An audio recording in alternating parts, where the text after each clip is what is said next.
Brands Hatch in the Garden of England for the first round of the inaugural season of the Simsport Racing GT4 Championships. 5 different circuits over the next 5 weeks. Alex Goldschmidt and Steve Bradley in the commentary box for you over the next 5 weeks. And Steve, this is fantastic. 11 different cars brought to Assetto Corsa Competizione via the DLC pack from 6 different nationalities. And this has been quite a community effort to get this together, that I understand that through the contribution side of things, where people help, they get a contributory role, and they've had a lot of say in this. And we've got a really exciting time ahead of us over the next 5 weeks with the circuits that have been put out to the contributors, and they've made their choices. Yeah, absolutely. I mean, Brands Hatch is an exciting track on its own, and obviously we've got the new class of cars with the GT4s. Each car very different to the next to drive. You know, they're all very individual cars with very individual drivers behind the wheel, so we should have some exciting racing tonight. So the cars that are available in the Assetto Corsa Competizione DLC pack are the Alpine A110 GT4, the Audi R8 LMS, the Aston Martin V8 Vantage, the BMW M4, which just recently has had an M4 GT3 revealed by BMW Motorsport, being tested ahead of 2022, the Chevy Camaro, the Ginetta G55, the KTM Crossbow, the Maserati Gran Turismo MC, the McLaren 570S, the Mercedes AMG, and the Porsche 718 Cayman GT4 Club Sport. So the tracks that we're going to, Steve, we're here at the Garden of England at Brands Hatch, then we head in a week's time to the Hungaroring, then it's to South Africa for Kyalami on the 12th of August, and then it's Laguna Seca, our penultimate round on the 19th, and then the 26th of August we head to Circuit Zolder in Belgium. That's an absolutely barnstorming set of circuits that these drivers, and some of which who are new to Simsport, as we're getting underway with qualifying. And there is one of the Maseratis, that is Regan Mitchell in the number 69 car, going up the Hellwood Hill into Druids, as this is a very short session, I might add, 10 minutes in total. But the circuits that we've got, the cars that we've got, this is really changing things in the world of Simsport racing, wouldn't you agree? Yeah, definitely. The nature of the GT4 cars with the performance bops, quite literally, the tracks suit different cars. You know, so you've got your lighter cars that are better on the brakes, faster acceleration, but not the top speed, like obviously the tight twisty tracks, and then you've got the BMWs and the Mercs that like to stretch the legs on the faster tracks. So we put quite a lot of thought into those track choices just to try and make sure it was there was something for everyone, and obviously mix that up with the fact that tonight is the only night you're going to see qualifying, because the rest of the rounds will be reverse grid based on the finishing positions of the previous race. Oh, the twists in the tail get even sweeter here in Simsport Racing Assetto Corsa Competizione GT4 Season 1. And if you do, we've got 24 drivers here. I take it there are still spots available, is that right, Steve? Yes, sign-up is, as in all our championships, will remain open, and people are welcome to come along, join our Discord, just fill in the entry form and choose a car colour, and off we go. We can get you on the grid for next Wednesday.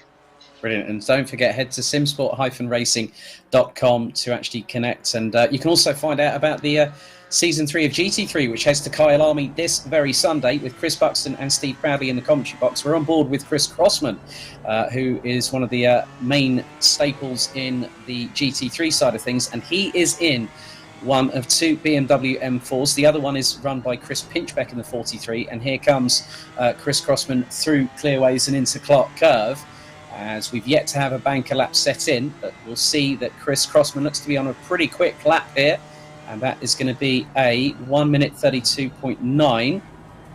But Aaron Walker has just gone in with a 1:31.521, and that's a great job. He's in the Porsche 718 Cayman. There's Chris Pinchbeck in the very matte finish with bright fluoro green all over that car. That's a brilliant livery that Chris Pinchbeck has got there. It is. I think that the guys in the BMWs tonight are going to be up against it, because as I was saying earlier there, I think the BMW is going to be suited a little bit more to some of the faster, more flowing tracks as opposed to these twistier tracks. And I think, you know, Aaron, probably a bit more time to come off there if he can get a good lap. I think the low 31s and even into the 30s on a perfect lap. So we are just under 6 minutes remaining as there's Johan Pettersson in the number 29 Porsche 718 Cayman getting past one of the Ginettas. As the fastest of the Ginettas at the moment is newcomer Tim Fulbrook in the 862 Ginetta G55. Will make that 11th position as we've got Slaven Sver in the 22 Porsche that's now got up into position. There is Tim Fulbrook in the HF Impala Ginetta G55 GT4, a very big staple here in the UK, especially with British GT in both GT3 and GT4 classes. But Aaron Walker leads the way. Stephen Haley in second by about 0.18 of a second. Martin Pilkington is in a KTM Crossbow, the only one on the grid. And he is currently running P3, 0.732 off of pole position. As Cody Pride in the 701 Porsche is a little bit further adrift by about 33 thousandths of a second. And you can just see how hard Aaron Martin Pilkington is pushing the Fordzilla driver in the KTM Crossbow. And it's nice to see something a little bit different as one of the Porsches runs wide going through the left at Sterling's. Yeah, we're really interested to see what sort of time he gets on this lap. Like you say, he was definitely pushing through there. And I'm not sure whether the Porsche crashed or just felt like he wanted to get out of the way for that one. Well, he went running through the kitty litter on the outside of Sterling's as Martin Pilkington puts in a 1 minute 32.196. So, just under a tenth and a half off of his best lap time, which has been a 1 minute 32.052. Here is Angus Martin in one of the Audi R8 LMS GT4s, currently running in P15, and the other Audi driver is Gianluca Di Luca, another one that's running in GT3 Season 3 at the moment. And so in many respects here, we're seeing a lot of drivers from GT3 also deciding to double up here, Steve. I see Adam Isalovic running at the top 14, Chris Pinchbeck amongst others, Regan Mitchell in the Soul Maserati out on the circuit in P7 at the minute. But at the moment, Aaron Walker has gone even quick. Well, he's gone quicker. So is Stephen Haley. So is now Dave Hedges has thrown his hat into the ring and has gone third fastest on a 1:31.746. The outstanding driver for me there, though, Alex, is P7 Regan Mitchell in the Maserati, which has no traction control, no ABS, and it is a little bit of a beast to drive. And he's managed to get that up there into 7th place. That's an awesome job. Yeah, I think Jimmy Broadbent found out the hard way by instantly picking the Maserati before choosing anything else. And he found out very, very quickly how hard that car bites as Dave Hedges goes off on the approach onto the Halewood Hill and up to Druids. But Dave running in the leading, or the second best placed Aston Martin V8 Vantage GT4. Here's Adam Isalovic in the 111 Chevrolet Camaro GT4. I'm sure that if Richard Hammond wanted a GT4 car, it will probably be this, Steve. Yeah, absolutely. He does like his American cars, and it's surprised me that there isn't a few more taking this car, because it's not a terrible car. As I say, it's got all the cars have got their strong points and weak points, and it's not a bad car to choose. So at the moment, Aaron Walker still leading the way in qualifying with just under 2.5 minutes to go here at Brands Hatch. The race will be 45 minutes in length. There will be no mandatory pit stops, and there is a full formation lap. Air temperature 18 degrees Celsius, track temperature 23 degrees Celsius. There is an 87% chance of a dry race, 11% chance of light rain, 2% chance of medium rain, but it is looking a little bit cloudy overhead, as we're at 12:07 p.m. local time according to the server. But Isalovic showing really good credence in that Chevy is Kieran Vidago, who was running up at the top of the timesheets a bit earlier in qualifying, now comes out for what will be, if he could get around very, very quickly in the Mercedes-AMG GT4, is currently running P11. I mean, we were talking about this before going on air, Steve, that with a 10-minute qualifying session, the drivers are probably going to be, if they're lucky, to get about anywhere between 2 to 4 laps. There's Nikola Dobrevsky in the number 10 Mercedes, and that is another bright livery with bright baby blue alloy wheels to boot. Yeah, that's an attention seeker, is that one? You can see that one coming. Absolutely. But yeah, I mean, Kieran, obviously another one of our GT3 regulars. As we have got a few more. Ranjiv Kelsey, he's another GT3 regular, and Mark Roddenberry, he's in there in P21. Mark hasn't had a lot of time to practice. I know he's busy with other commitments, but he does want to race. So he's, I think as he said to me last night, he's forfeited eating to allow more time for practicing. So dedication. I hope he's hydrating in comparison with not eating. But Regan Mitchell, you were saying in that Maserati, he's done a really good job. He's pitted with about a minute left in qualifying, and he's only just over half a second off of Stephen Haley. That's a monumental effort. And says Ranjiv Kelsey in the 570S GT4, the only one on this. And McLaren, very well known for its GT3 and GT4 machinery. And I would have thought with a car such as the 570S that there might have been a couple more on the grid, but obviously we've still got a few more spots to fill. So if you want to come on board, head to simsport-racing.com as we head into the last few seconds of qualifying. Stephen Haley has called it a day, but look at the gap between him and Aaron Walker, Steve. It's 0.060, as that is it for qualifying here at Brands Hatch for GT4 Season 1, Round 1. Yeah, I mean, look at that. We've got the top 8 all within, within 9/10 quite easily, and hoping that gap at the front translates into a fantastic race, as I'm sure it will, because those two, don't forget, are teammates in the GT3 races. Yes, with the WRT cars, known as the Editors, if memory serves me correctly. I'm trying to get myself up to speed with remembering all these team names, but a bit of a disaster for Angus Martin in the dying stages of qualifying, dropping him down into 18th position.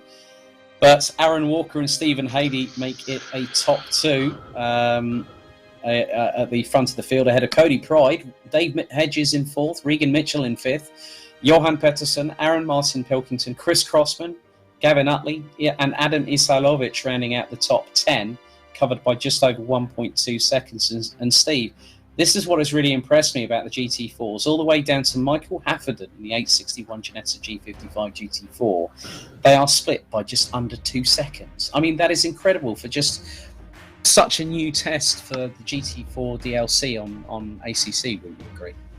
Yeah, I mean, we've had a lot of discussion in the practice servers. I jumped on with the guys the other night and did some laps in various cars, and it is amazing how different all the cars do feel. And as I keep saying, they all have their strong points and their weak points depending on which track you're on.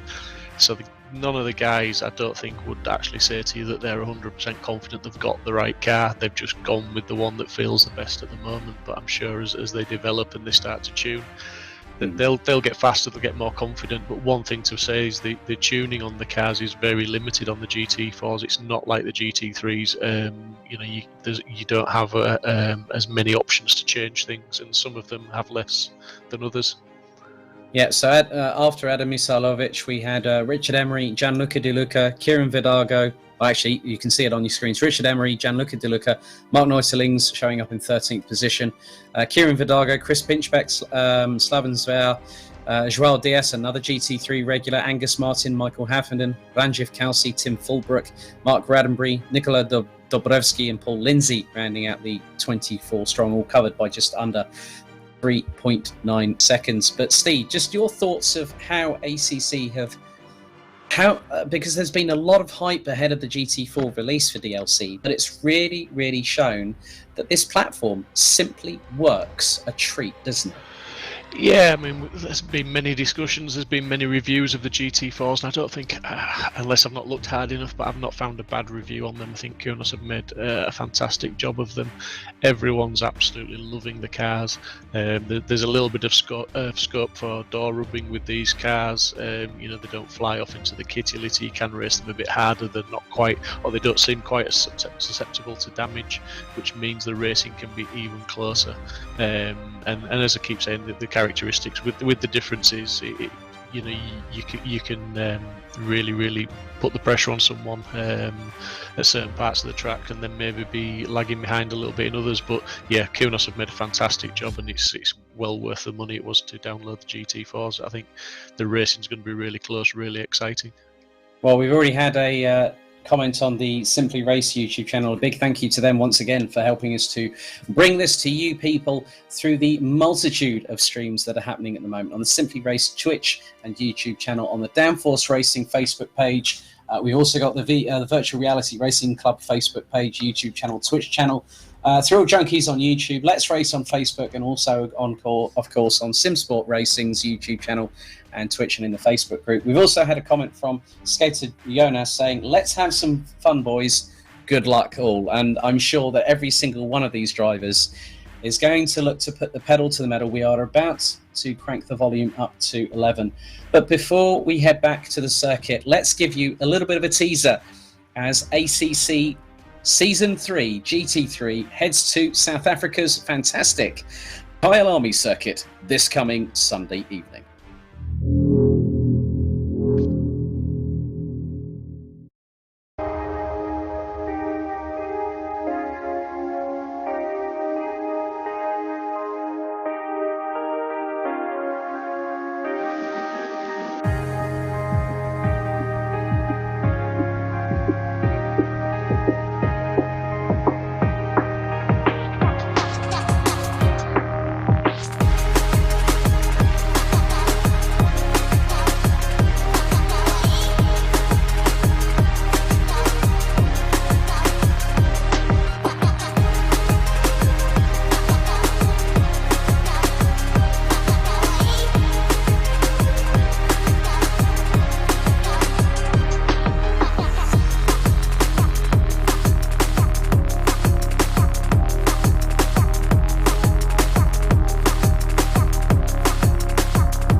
So don't forget to tune in this coming Sunday evening, the 2nd of August 2020, for the 60-minute encounter that is round 4 of Simsport ACC GT3 Season 3 with Chris Buxton, and of course the man by my right-hand side at the moment, Steve Bradley from Simsport Racing.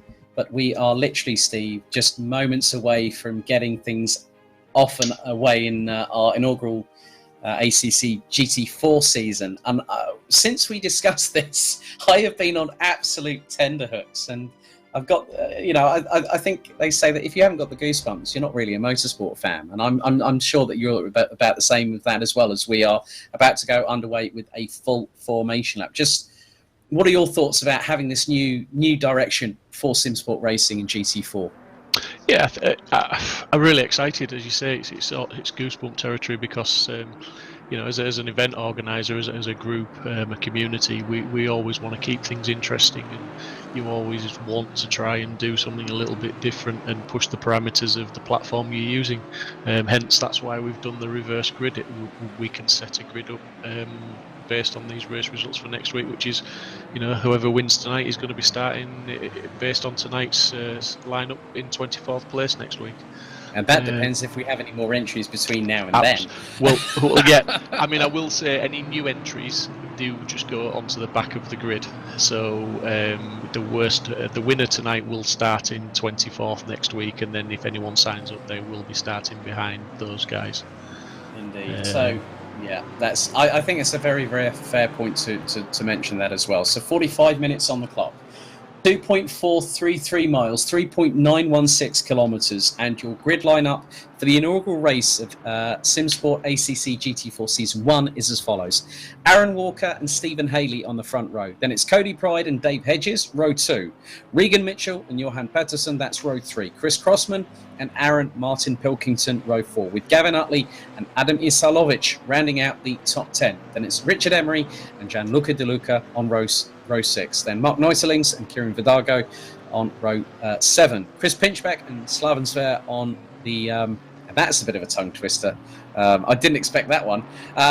Row 8, Charles Diaz and Angus Martin row 9. Michael Haffenden and Rajiv Kalsi ran out the top 20 ahead of Tim Fulbrook, Mark Ranbury, Nikola Dobrevsky, and Paul Lindsay.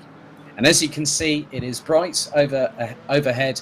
Air temperature still a peachy 18 degrees centigrade, track temperature 24 degrees. And you can just see now that on this formation lap, Aaron Walker is trying to put as much heat and tyres into the brakes, heat into the tyres and brakes, as we are very shortly getting things underway. Hold on to your hats, ladies and gentlemen. If you've got a cold beer by your right-hand side, you might want to crack that thing open right about now, as it will be down to Walker and Haley to set the pace. They are now heading through clearways into Clark Curve.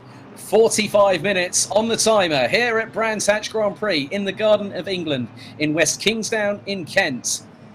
So let's see who gets the best start of everybody as they come through the exit of Clark Curve onto the Brabham Straight. And once they are given the signal to go, we will be green and racing. So it's tentativeness from all drivers as we are green, and that is a very slow start from Stephen Haley. He's already been jumped by Cody Pride, and up the inside goes Dave Hedges. And that's before we've even got through into the exit of Paddock Hill Bend, as it is 2 by 2 a little bit further down the order, as Regan Mitchell has Johan Pettersson towards the outside of him going through Druids as they head down the hill, down into Graham Hill before the left onto Cooper Straight. And already that is very, very much line astern between second and third, as Stephen Haley trying to get past Cody Pride going into Surtees. But Pride in the 701 Porsche 718 Cayman has the run of the Aston Martin at the minute, but not at the moment, as they're going to start going towards Pilgrim's Drop at an incredible rate of knots. And Haley has got the run towards that. Stave Hedges ran towards the outside. Stephen Haley towards the outside behind the sister Aston Martin. And I cannot believe this, that through Hawthorns, that was brilliantly done by Dave Hedges, but that's allowed Stephen Haley to have a little bit of daylight going through Westfield. But Steve, that was a brilliant start from Cody Pride, as Aaron Walker launched it off the line. Yeah, absolutely fantastic. I mean, let's not forget these cars don't have tyre warmers either, so when they're on that outlap, they do really need to get heat into the tyres, but they're still not usually up to temperature for that first corner. So Paddock Hill, Druids, all very, very well done with what would have been probably just slightly warm tyres. Mm-hmm. A very different kettle of fish in comparison with GT3s, but now Hedges on the back bumper of Pride, going up towards the dip, down towards Paddock Hill Bend, which a lot of drivers that I've spoken to over the years through my travels in motorsport have said Paddock Hill Bend is one of the best corners in motorsport, and we're seeing that showcased here with GT4 machinery, as Haley looking towards the inside once again of Hedges. Oh, Hedges gets a bit of a break on the rear end, so those tyres still not up to optimum temperature. That's allowed Cody Pride to get away, but in the meantime, Aaron Walker now has nearly a 1.6 second lead as they head down the Cooper Straight and into Surtees for the second time, as Chris Crossman trying to go up the inside of Johan Pettersson and has made the move sticks to the BMW, now up into 6th position, and will start to hunt down the Maserati Gran Turismo MC GT4 of one Regan Mitchell, currently sitting in P5. Yeah, absolutely fantastic job from Regan as well to hold on. Now he's just clinging onto the back of the top 4 there, and I'm sure he'll be waiting to pick up any scraps as Steve's looking for a move. Yeah, and here's another move. That's the 17 car there, I think. Well, you can just see how... Oh, now that was one of the Astons into the barrier there. Now, that was not... That was Pete. That's Gavin Utley.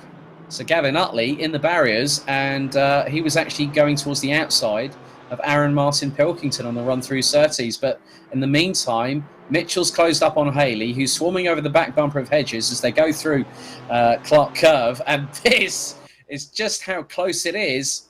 And the gap now between Walker and Pride is over 2 seconds as we head on to lap number 3 here at Brands Hatch. 41 minutes and 45 seconds on the clock remaining. So the running order at the moment, I'll say this as quickly as possible, just hopefully we don't have a positional change, unless Stephen Haley thinks otherwise. But here's another replay, and that is, now, that was actually Gavin Utley going up the inside of Aaron Martin Pilkington, clattered, late braked, slightest amount of contact, and it sent the 17 Aston Martin into the barriers. So Walker leads, Pride in second, Hedges, Haley, Mitchell, Crossman, Peterson, Martin Pilkington is now up into P7, having got past the 29 Porsche of Peterson. De Luca, Isalovic, Emery, Vidago, Neutelings, Pinchbeck, Diaz, Haffenden up to 16th, Sver 17th, and Haffenden's teammate Fulbrook up into P18 ahead of Kelsey, Martin, Radenbury, Dobrevsky, and it looks like Gavin Utley has had a bit of terminal damage there to the Aston Martin. He is currently in the pits, probably repairing damage. So we'll look to fight another day next time out at the Hungaroring in just a week's time. But this battle here, Steve, for second, third, and fourth and fifth is really heating up because Regan Mitchell, as you said, has got no traction control, no ABS, but is very, very clean and clinical in how he's driving that Italian powerhouse there. Yeah, he's a very smooth driver, is Regan. I know I keep talking him up in the GT3s, but he's very quiet, calm, and very, very clean and smooth. So that car will suit him. He's probably the only man on the grid, I think, that would have picked that car, and he'll actually be enjoying himself right now. And this battle up front is probably helping him to hang on there. But I know Mr. Haley's obviously just got past Dave Hedges. Dave Hedges, got past him. That was a good move up towards the inside of Paddock Hill Bend there. So Stephen Haley had a really good run there. Dave Hedges having a bit more of a tail-happy moment yet again through the Exeter Druids. And you could, like Regan Mitchell, who we're now on board on the Maserati, and you can just see that he is using minimal inputs here. He's not overdriving the car because he knows that he makes the slightest mistake, that will spin out quicker than a tumbleweed going through a western scene. And that's not slow at the best of times, but he's very, very clean here. As again now, look at Haley. He's trying to close up on Pride for P2, so he's got away from Hedges after that move through Paddock very shortly. So Stephen Haley looking to not just go for Cody Pride as we go on board, and this is on the approach into Westfield. As looks like there was a bit of dust kicked up by Aaron Walker a bit earlier on, who's about 2.9 seconds up the road from Cody Pride. But again, we're just seeing how different these GT4 cars are, Steve, in comparison to what we've been treated to for the last 3 rounds of the GT3 Season 3 at the minute. Yeah, we're all completing lap 4 now, so everyone's tyres will be up to temperatures, brakes will be up, so they're at full race pace, and there's no doubt Stephen Haley's got the pace to get back into second. It's just whether he can create that opportunity. As Cody's obviously, he's just got to put it in the right place and defend it, but Steve will put him under pressure, and I think Dave's now coming under pressure from the Maserati of Regan as well. Very, very true. Looks like Slavensver has now ended up in the pits, so that's 2 drivers. So a Porsche and an Aston Martin. And we are only literally in the first just under 7 minutes completed, as this battle is not it's being exacerbated, and the person that's doing said exacerbation is Stephen Haley, as Dave Hedges coming under fire from Regan Mitchell on the exit through Surtees is now going to head through into Pilgrim's Drop. Now, if anyone remember the DTM a couple of years ago with Mike Rockenfeller making it 3 abreast into Hawthorns, as that's a great move by Stephen Haley. Is he going to keep that round the outside? That's brazen at its very best. And they're going into Westfields. If he keeps that planted, that Aston Martin will be in second, but he runs wide, 2 wheels on the grass, but he's kept his foot in, and that has allowed both Hedges and Mitchell to close back in on the 2 ahead. Yeah, and Aaron Martin Pilkington up on Crossman now, only less than 3/10 behind him, so they're battling all the way through the field, and possibly, all going to maybe close up. If they all keep battling, it could group them back together. Yeah, we've had a message on YouTube saying, I think it's AGM86, great start by Cody. Well, he's keeping second position at the moment, as through Clark Curve comes Aaron Martin Pilkington, right on the back bumper of Chris Crossman, who normally favours Porsche machinery in GT3s, but now he's switched to one of the more recent additions back in early 2018, the BMW M4 GT4, and that in its own right is not a slouch by any stretch of the imagination. Got Haley going for a move there on the inside. Not quite forceful enough, but clean. Yeah, that was through Druids, so he's made a good run there as they now head down the Cooper Straight, whereas Aaron Walker's already gone through Sterling's, and his lead now, Steve, is 4.3 seconds. And this is allowing Aaron Walker to pull away quite considerably with no effort required on his part. And he's been putting in a low 1 minute 32.1s. He's put the fastest lap of the races. Again, Haley going up inside this time, not the outside like the like the bravado he showed last time around. But again, Dave Hedges closes up. But I think Regan Mitchell, again, is the one that we've really got to watch in this battle here, Steve, because he's keeping very, very close as they go through down through Sheens and into the left at Stirling's. Now, if anyone might remember Danny Orcadea's moment a couple of years ago in Blancpain, in the AMG GT3, I was actually here at the circuit and I watched it happen, and I saw Danny later on in the pits and I went, mate, I don't know how you held that. He said, I don't know how I held that. I just pointed and squirted and hoped if I'd steered the other way, it'd be fine. And so, yeah, I've known Danny for quite a few years through his travels in DTM, but also he's a very good peddler in GTs, currently running with R Motorsport these days, having been a Mercedes factory driver for a number of years. But Cody Price still doing a great job ahead of Stephen Haley, Dave Hedges and Regan Mitchell here in the battle for what is second on the road. So this battle is going to be, I think, Steve, waging on, and it's been underway for over nearly 10 minutes, and we haven't seen anything yet. Yeah, let's not forget that this is the first time I believe that Cody and Stephen have raced together, so to be racing so close on your first time out together is it's awesome driving from both of them. Well, from all four guys there. I mean, look how close Regan is up behind Dave looking for a slipstream. I don't think there's going to be any moves on this lap, but let's see.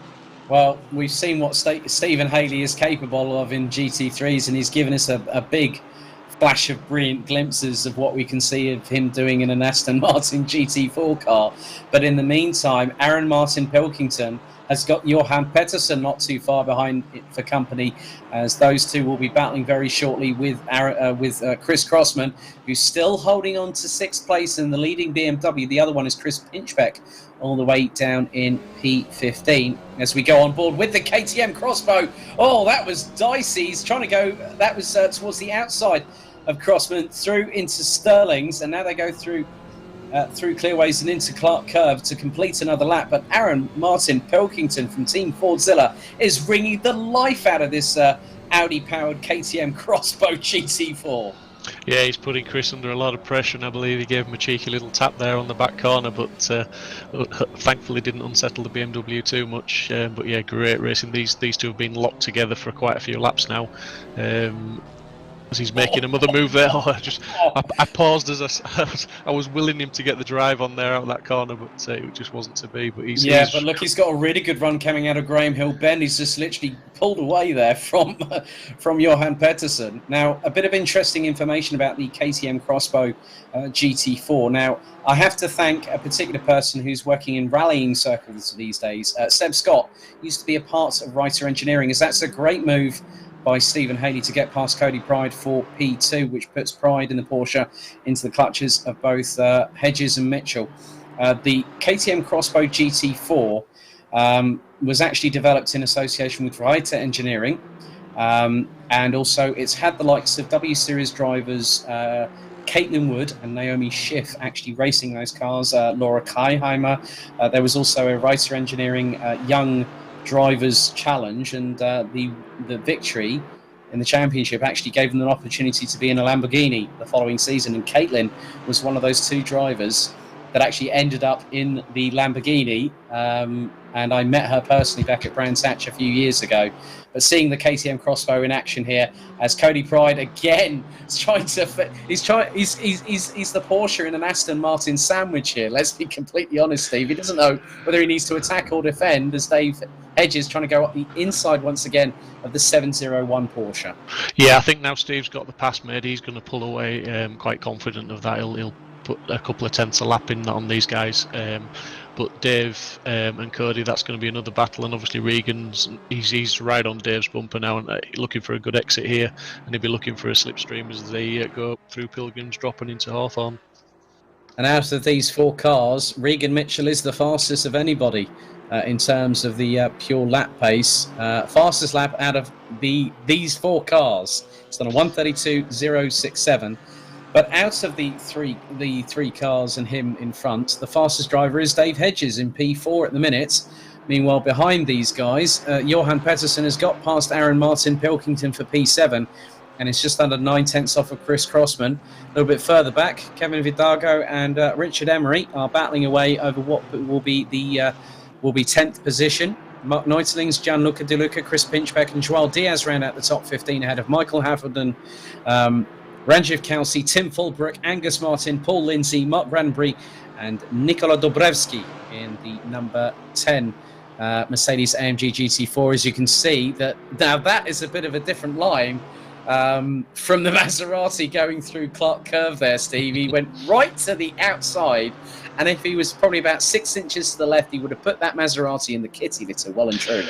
Yeah, it's all about keeping the steering wheel open on that Maserati, not putting too much input in to create the resistance to cause the back end to come out. He just wants to get that power down as smooth as he can.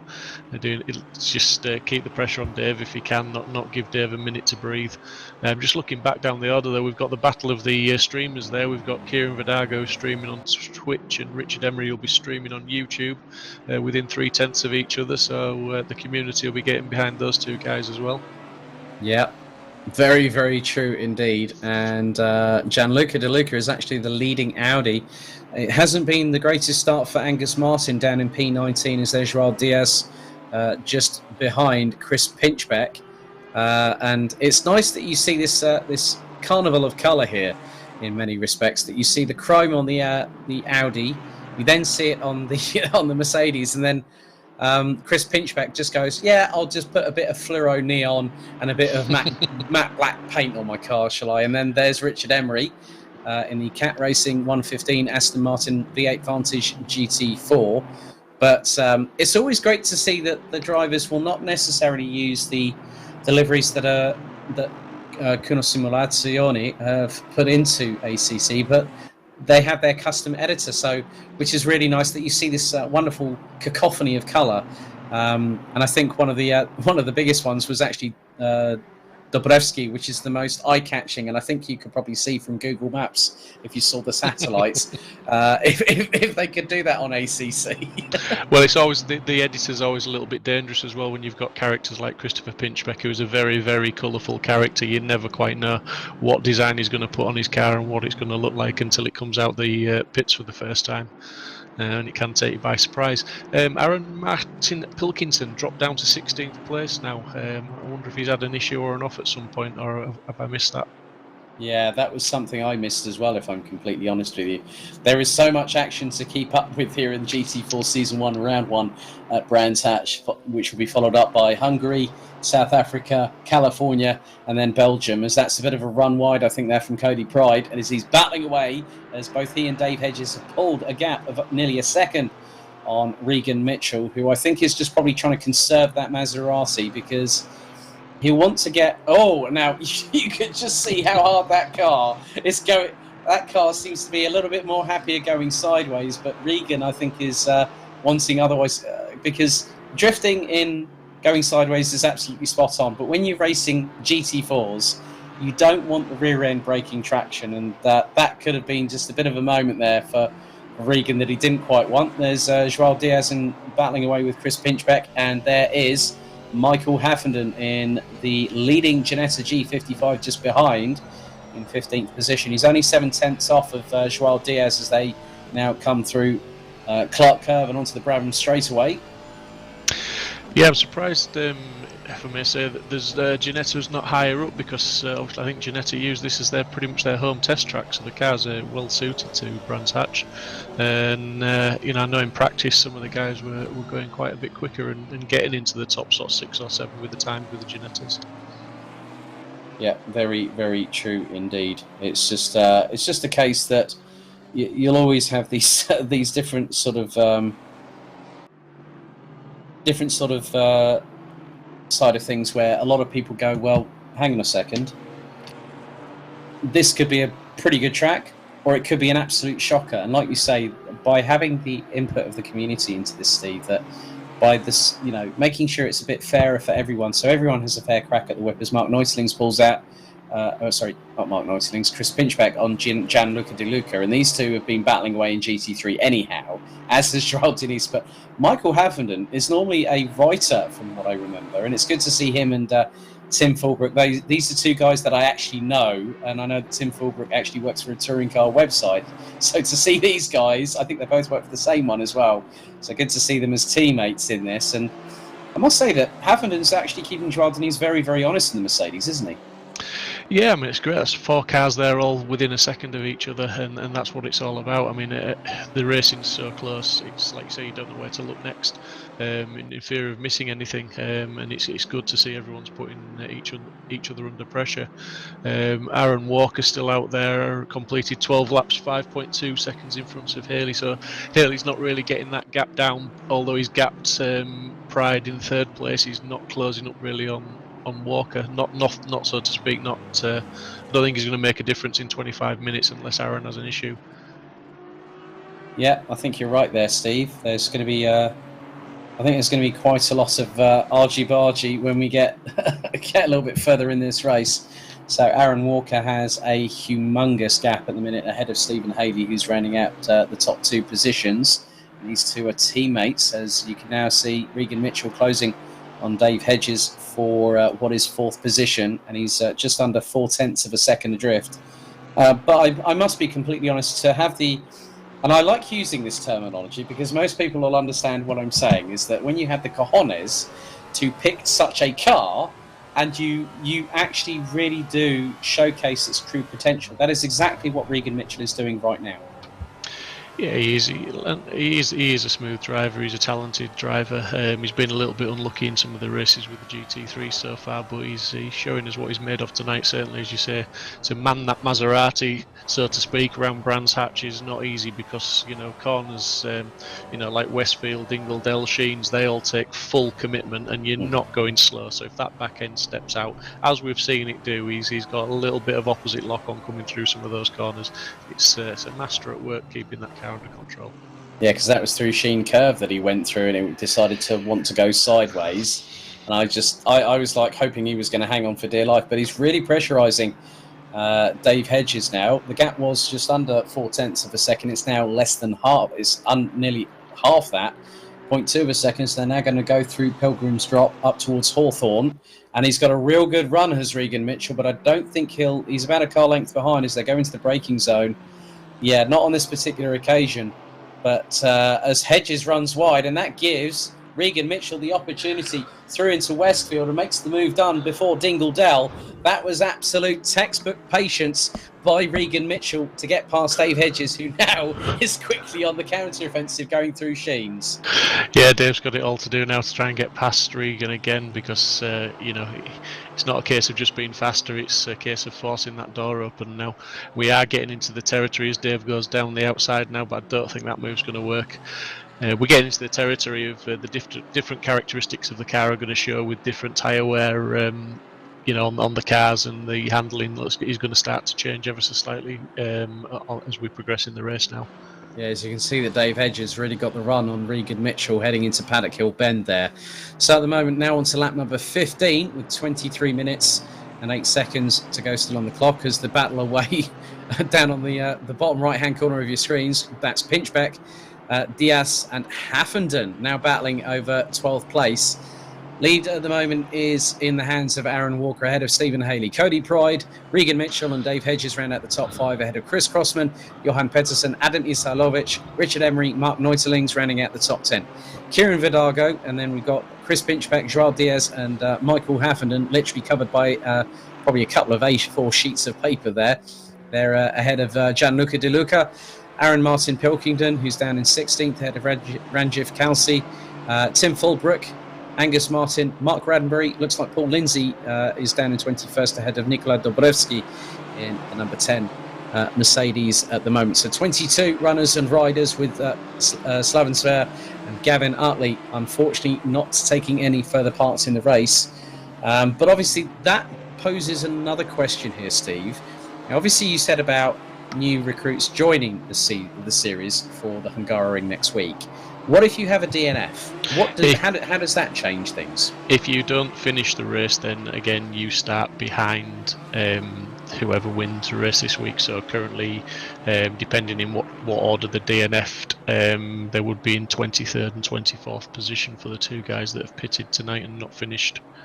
So DNFing, it has no benefit for you for the next round at all. In fact, it makes it worse. You start further back. and amidst a whole train of fast cars in the process.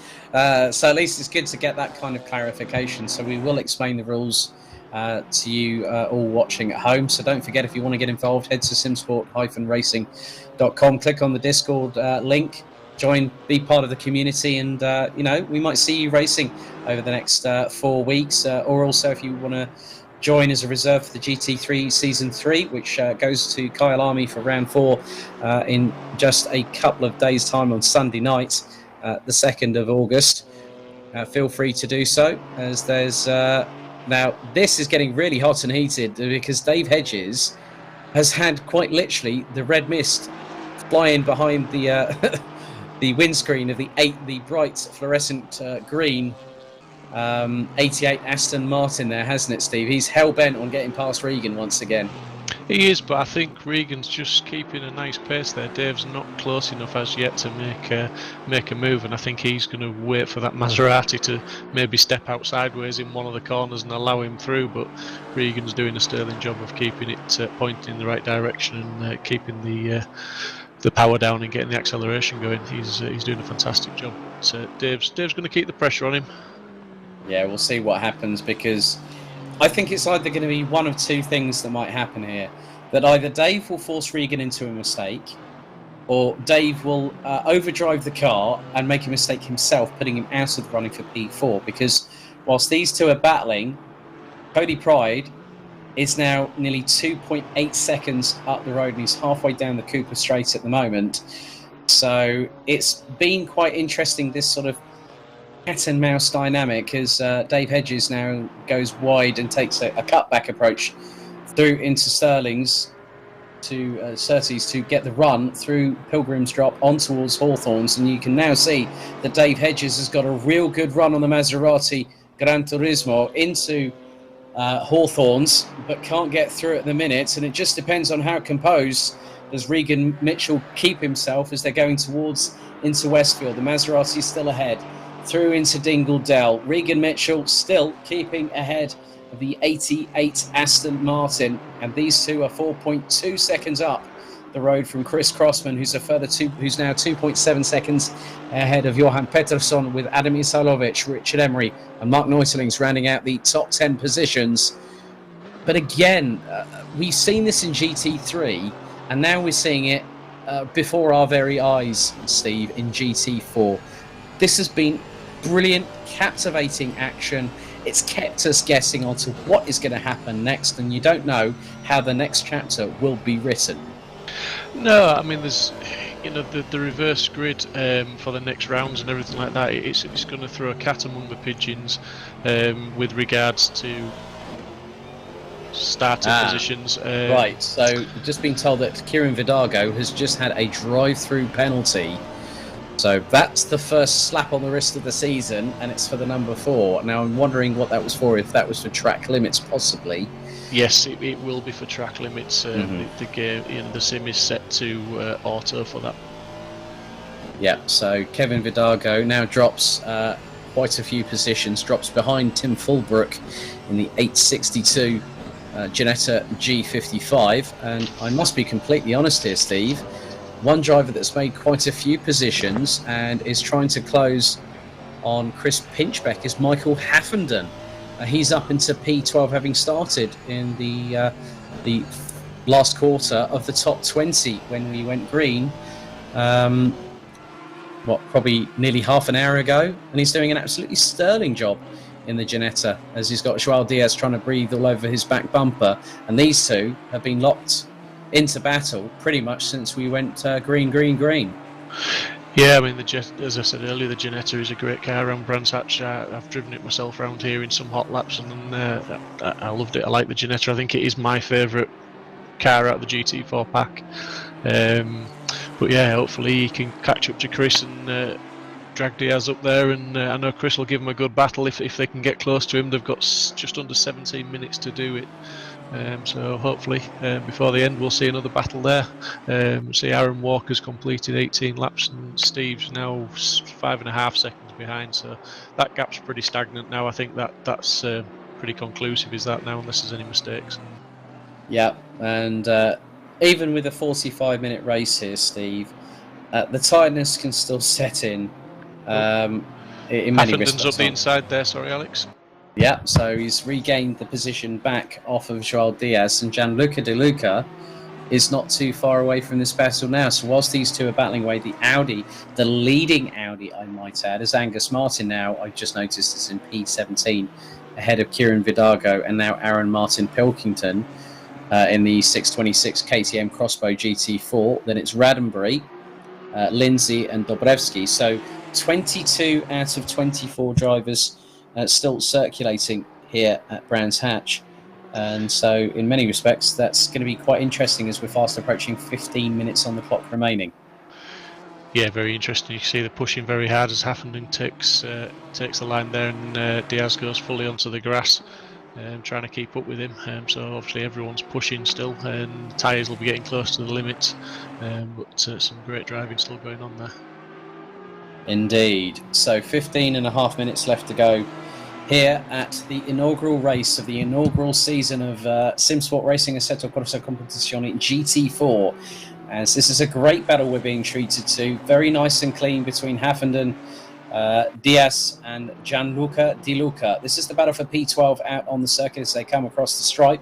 There's Aaron Walker now onto lap number 20 in the number 99 Porsche 718 Cayman GT4 Club Sport. And that's a car that is currently being used in the Porsche Sprint Challenge GB. That particular car is being used, and one of the drivers in that is Into Racing's Alex Toth-Jones, who's been keeping his hand behind the Sims over the last few weeks and months since lockdown. And you can now see that there is a very, very battered front bumper on one of the Porsches, and that looks to be Johan Pettersson, who's got Adam Isalovic and Richard Emery just behind. So Pettersson looks to have been... Now, I'm wondering if that damage on Pettersson's car is what is the actual result of potential contact between him and Aaron Martin Pilkington.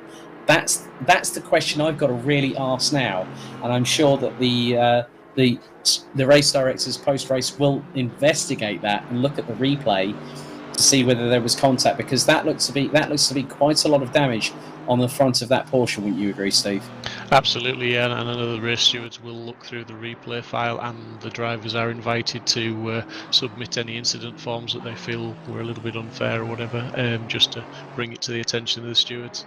And the race licences could be endorsed if seen fit, and various penalties, from time penalties to even race bans for the more severe penalties. So it's a good, clean community at Simsport, and as you said earlier, you just need to look us up at www.simsport-racing.com if you want to join the community.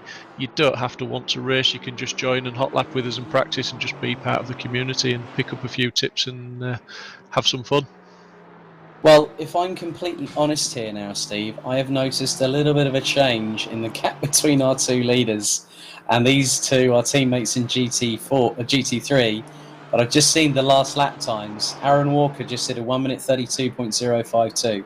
Stephen Haley has got the gap down to under 5 seconds, and last time around did a 1 minute 31.797. So he is starting to close a little bit, isn't he, the number 24? He is, but I'll never say never. Steve's he will battle to the checkered flag, and I think Aaron will be pushing. I don't think he'll be cruising. Two very talented drivers, but I think it's a big ask to get Steve to get that gap down now. But like I say never. He will push all the way to the checkered flag. Very, very true. Now, here's a replay from a bit earlier. Now, this is Ranjiv Kalsi, and that is up the inside of Angus Martin, and Martin runs wide. Oh, now that was a bit of avoidance. That was a brilliant avoidance there. That might have been, I think, possibly from Joel Diaz a bit earlier, but Tim Fulbrook has just been in a personal best lap time of 1 minute 33.372. So, yeah, I mean, the Giannetta's starting to come on strong in the last 20 or so minutes of this race. 11 minutes 50 to go here at Brands, as there is Dave Hedges, and he's still trying to chase down. He's like a dog with a little toy. Until he's broken it, he's not going to let it go. And he's still trying to catch up with Regan. I mean, this is great. This is what you want to see in a GT4 race. You don't want them to sort of like go, yeah, I'm just going to hang back, relax, chill, put my feet up. No, it's like Dave's like the little terrier nipping at everyone's heels, going, I'm going to get this before the race is done. I guarantee you that much. And he'll put every single fibre of his body into this. Yeah, I mean, you know, he's in 5th position at the minute, so that's going to mean 32 points. If he can get into 4th place, that's 34 points for him. So there's 2 points to be gained by finishing that 1 place ahead, which, you know, it could count at the end of the season. So he's going to race hard for those points, even though by finishing that 1 position further up, it's going to mean he's starting 1 position further back next week. Indeed. So again, Aaron Walker pushing like crazy. He's just done a 1:31.665 on lap number 22. We're on lap 23 here at Brands Hatch. Steve, so he's just done a 1:31.665. He's done Stephen Haley's just done a 1:31.986. Cody Pride running in the 1:32.3s. Regan Mitchell in the 1:32.4s. Dave Hedges is actually about a 10th and a half off of the pace behind Regan Mitchell. So Regan, even through what we've had now, nearly 35 minutes of racing here at Brands Hatch, that car, I think he's absolutely played a blinder there because, as you said, the subtle nuances of the respective cars. Now Joao Diaz has ended up in the pits, so that might have been an issue there for the 26 Mercedes, and that now has promoted Tim Fulbrook up into P14. Here is Aaron Walker. Less than 10 minutes on the clock. He's got a 5.1 second advantage. I love the fact that we were talking about liveries a bit earlier on, Steve, and you get some that are sort of like downright in your face, and then you get something stealth like this, you know, sort of a nice deep metallic purpley blue, and then you've got the gold rims on there as well. Yeah, that's. I must admit that is more my style. I usually race a Porsche in a matte black paint job, and there's not a lot else on it. To be fair, it's quite boring. But yeah, that's my taste as well. I do like that. Not quite as colourful as some of the other drivers, but it's down to personal taste. And you know, with the editor in there in the sim, it's great that you can put your personal touch on there and get something different to the rest of the guys. Very, very true. So Adam Isalovic being hounded now by Richard Emery for P8. So it's Chevrolet versus Aston Martin, with the Porsche just up ahead in the form of Johan Pettersson. So in many respects, this I think is going to be another battle. But Isalovic, you know, he normally runs the 488 GT3 with our GT3 season 3 at the moment, but hasn't had a better luck in that. But it seems like he's tamed the wild stallion that is the Chevrolet Camaro. You did say that it was a very solid car, as again Dave Hedges trying to go up the inside of Regan Mitchell, and that was very, very close going through into Hawthorns. Fantastic respect there from both drivers. That was brilliant. Yeah, I hand on heart, I do have to concur with you on that one, Mr. Proudly. But yeah, it's just like Adam Isalovic, I think, has just really sort of found the car that works to his style. It's very much like Regan, that they'll find a car, they'll test, they will have tested as many cars as they have time for, and then go, actually, the one that suits my style is there's a yellow flag going through clearways, and they'll stick with it. Whereas some drivers do like to chop and change a little bit as well, don't they? Yeah, and I mean, indeed, some drivers have the ability to jump from one car to another and be just as quick in that car as they were in the last. I fall into the other bracket of where I like to get a car and stick with it because, you know, I hone my skills in one car, and I think that suits a lot of drivers. And Adam is a good driver. He's a developing driver. He's been with Simsport for a short while now, as we've seen a replay. Yeah, that's Kelsey and Martin again. That was not good.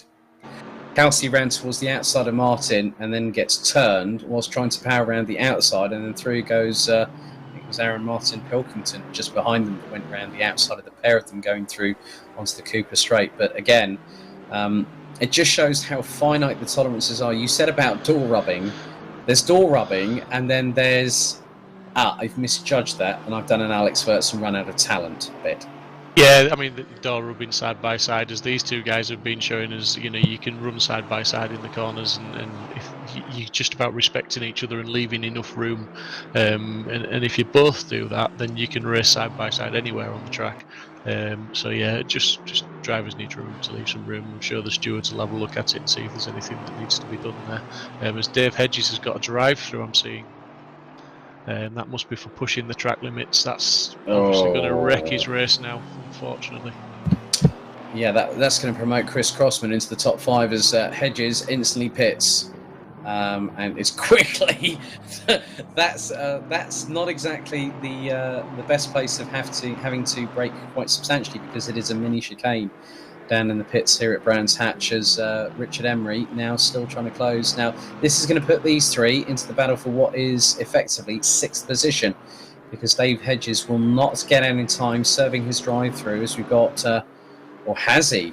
If he has, he's got out. No, he hasn't. He's in amongst it. Yeah. Oh no, he's been passed by all three. I'm sure he's going to be back in amongst it in the last 5 minutes of this race. And you know, Richard Emery is a very seasoned racer. He won't make it easy for Dave to pass him, and he's obviously also focused on Adam in front, who's driving a fantastic race. As I was saying before, when back to that replay, Adam is a developing driver with Simsport, and he is getting quicker and quicker. He has been unlucky in the GT3s. But he's certainly holding his own tonight, and it's great to see.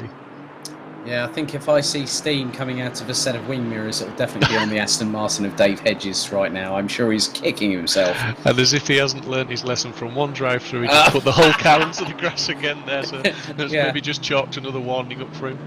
Oh dear. I mean, as much as we laugh about this, we know for a fact that the first thing they'll be like saying, why the hell did that happen? Or why did I go wrong with this? Again, you can see how close he is as Aaron Martin Pilkington now gets a drive-through. I think that's the 3rd or 4th that I've caught, the 3rd, I think, this evening, all for pushing the envelope of track limits. There's quite a few corners on Brands Hatch, it has to be said, that you can cut quite substantially, but there is still a limit there. So if you push it, then, which the guys obviously are doing, they're trying to gain those extra tenths. They're trying to get the run out of corners on the car in front, which Dave's been trying to do for most of this race. So to be fair, I'm not really surprised, and it's not a marker against Dave's driving skill. It's just how hard he's pushing. You know, he really is trying to find every millimetre that he can use to get on the power and get out of the corners faster.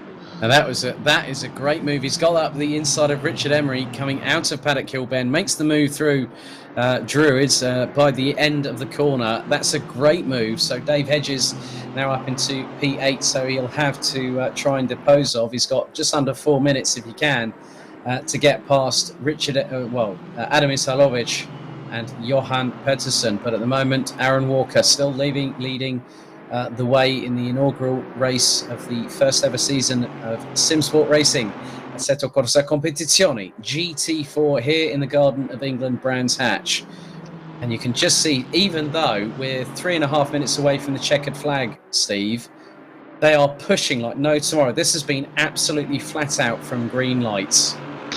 Yeah, everyone, like I say, all the points are valuable, and it's the first time they've raced for points in the GT4s. They did have a friendly race last week at Zandvoort, and I say friendly in the loosest of terms. It was a close fought battle, a great battle, but they're racing in anger tonight. They're after every point they can get, and as I'm sure Dave's going to be trying to get past Adam in the next few corners. He might even try a repeat of his move on Richard. Yeah, very, very true indeed. And look, Isalovic just trying to slice across the nose of Dave Hedges, heading into Paddock Hill. That is close as ever you dare.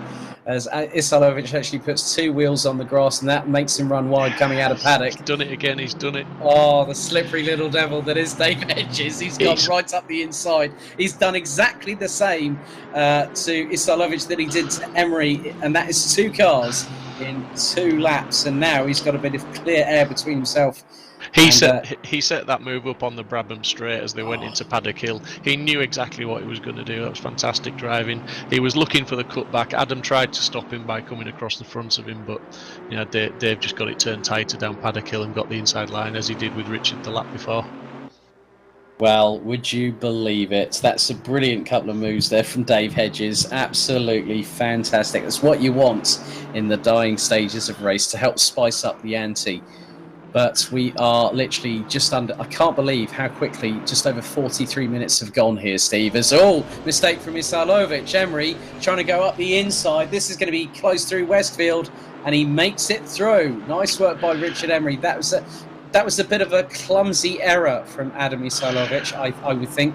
It was, but I think you have to say that Adam did very, very well to hold on to it and keep it clean with Richard up the inside of him, because it would have been very easy for them to come together in that situation. So it's a great driving, fantastic opportunistic move from Richard, but fantastic recovery from Adam. Yeah, so in many respects, we have just over 70 seconds of this race still to go. Steve Haley still trying to close on Aaron Walker, as that's a bit of a mistake there by Emery, going down through the bottom of the Halewoods Hill up towards Druid, and that allows Isalovic to close on the back bumper of the 115 Aston Martin once again. But very shortly we'll be catching up with where our leaders are. There's Dave Hedges, and look how quickly he's closed up on Johan Pettersson. That's a brilliant amount of driving in just the last couple of laps alone from Dave Hedges. He's really got the run on the Porsche, and the Aston seems to be a bit more powerful in a straight line, especially in the toe. Yeah, it's just interesting. I think he might just sit behind through these corners now as they come into Dingledale next and into Sheens. He'll probably wait to try and do the same again on Paddock Hill, knowing Dave. Yeah, very, very true indeed, as we've got 12 on the clock to go. And as you can see on the main part of your screen, that is our leader, Aaron Walker, who put it on pole position. He has been relatively untroubled. Well, actually, he's been completely dominant, let's say, in this first ever GT4 race here at Brands Hatch. As we go on board with Dave Hedges, timer is now at 0. Here we go.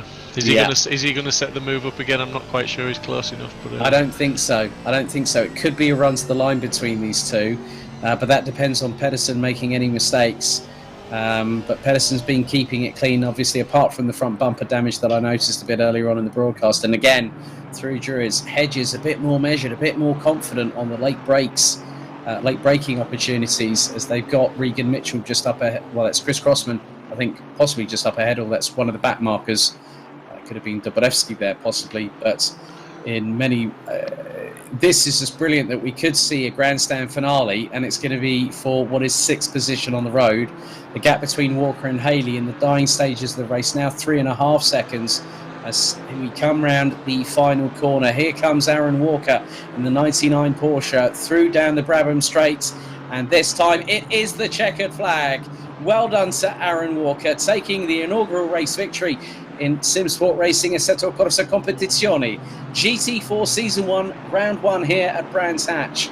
Stephen Haley takes 2nd position. Cody Pride takes 3rd place. And next up will be the infamous Maserati Gran Turismo MC of Regan Mitchell, who takes 4th ahead. Now that was I've just seen Aaron Martin Pilkington, who will finish in 22nd position. Here's Dave Hedges as Chris Crossman takes 5th. Hedges not got enough in the tank to try and get past Johan Pettersson, as they've got Dobrevsky just up ahead in the brightly coloured GT4 Mercedes AMG. But Pettersson takes 6th, Hedges in 7th. Emery will take 8th ahead of Isalovic. Neutlings will round out the top 10. But Michael Haffenden has done a really good job. He's going to cross the line very, very shortly in P11. There's Mark Raddenbury, who will live to fight another day in Hungary. But there's Haffenden in P11, and Gianluca De Luca will be the next driver to cross the stripe in the 135 Audi R8 LMS GT4. Tim Fulbrook, P13. Kevin Vidago, 14th. We've then got Angus Martin rounding out the top 15. And there is a stop go 30 being added to Chris Pinchbeck post-race. I'm not too sure what that was about, but... yeah, that would be track limits, and he hasn't, because he'll have got the penalty in the last couple of laps. He would have taken the drive-through, so it adds time to you at the end. So that will probably put him down to about P18 by my reckoning. So Kelsey would take 16th there for Joel Diaz. Then it'll be Pinchbeck, Paul Lindsay, Ranjiv, and then it will be Dobrevsky, Raddenbury and Martin Pilkington, with Slavensver and Gavin Utley being the 2 out of the 24 drivers that did not make the finish. So it has to be said there, Mr. Pilkington obviously was one of the front runners. He was battling in the top 10. He's now finished technically last on the road, so that's pole position next week. That's not such a bad thing for him, is it? That really?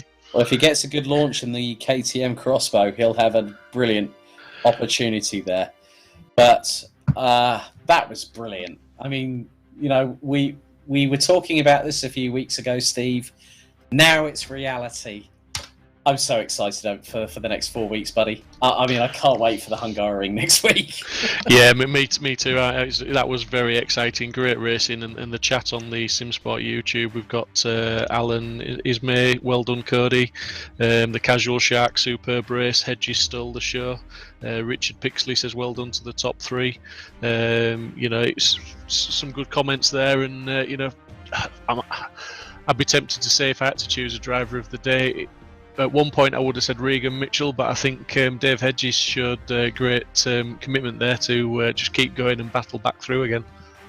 Yeah, well, I'm going to now head down into the interview booth, as I'm now going to have a chat with our winner of the inaugural race of Simsport Racing ACC GT4 Season 1, Aaron Walker. So I will be back with you in just a moment, Steve.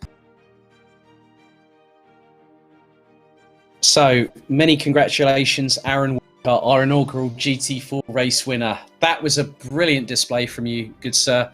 Pole position, fastest lap, and you took the win with dominance assured. How do you feel on that front? Thank you, Alex. Yeah, it wasn't the race I expected, to be honest. Quali went well. I was pleased with Quali. It's not often you finish in front of Steve. It was obviously a close-fought battle. I did know if I could quali in front of Steve, then I stood a chance. Obviously, I don't know what happened to him on the line at the start, but he obviously fell behind a couple of cars, which gave me a chance to get away. And then it was just a case of managing the gap. Yeah, quite pleased. Thank you. Well, obviously, you've got a bit of a tall order next week at the Hungaroring. You're starting pretty much at the back. That's going to be a different kettle of fish altogether, isn't it? Looking forward to that. That's going to be interesting. We'll see how that goes. Indeed. Well done for tonight, Aaron. Good luck this coming weekend on Sunday night at Kyle Army for GT3 Season 3 Round 4. And we'll see you next week at the Hungaroring. Thanks. See you soon. Cheers. Okay, we'll now head to our runner-up, Race 1 of GT4 Season 1.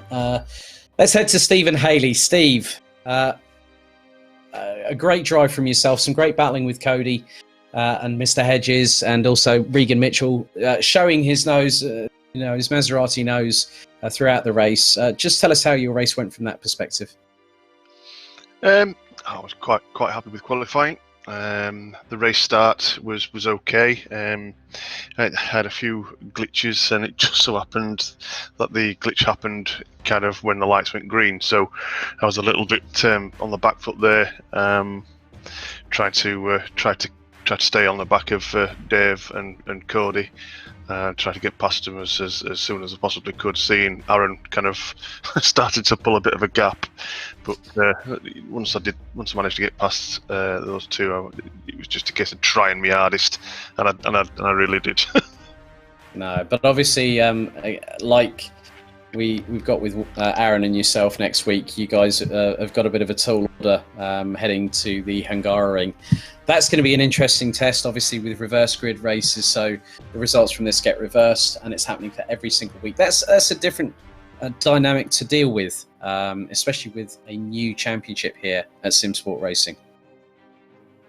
Yeah, I'm really looking forward to it. To be fair, I thought the idea of reversing the previous race rather than kind of usually you do them kind of one straight after the other, but to do it this way and whatnot, I thought it was an interesting idea. I think it's going to make for great racing. I really do. It's going to be difficult, but I think it can be done, and I think it will put on quite a show next week. Indeed. Well, all the very best of luck, Stephen, and enjoy yourself at Kyle Army for round 4 of GT3 Season 3 this weekend. Yeah, I'm looking forward to that as well. Cheers, Alex. No problem at all. Right, okay. I'm now going to head back to Steve Proudley, so we'll just talk about things and wrap up before this evening ends. Steve, some great insight from both Aaron and Mr. Haley there. Looking forward ahead of what's going to happen at Kyalami this coming Sunday, but also the fact that they've got a tall order next week at the Hungaroring.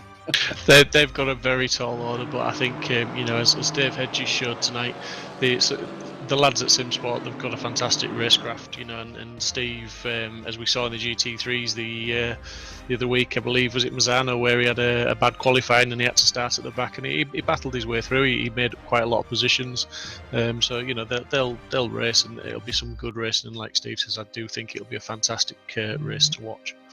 Indeed. Well, that really, I think, a little bit earlier than what we thought. We're going to wrap up here for the first of 5 race evenings for Simsport Racing, Assetto Corsa Competizione, GT4, Season 1, Round 1 here at Brands Hatch Grand Prix. A big thank you on behalf of myself, Alex Goldschmidt, and Steve Proudley from Simsport Racing, your official commentators. We will see you in a week's time at the Hungaroring on the 5th of August. But don't forget to join Chris Buxton and Steve this coming Sunday evening from 7 p.m. as Round 4 of ACC Season 3 gets underway at the fantastic South African circuit, simply known as Kyalami. Thank you for watching, and once again, stay safe. Good night.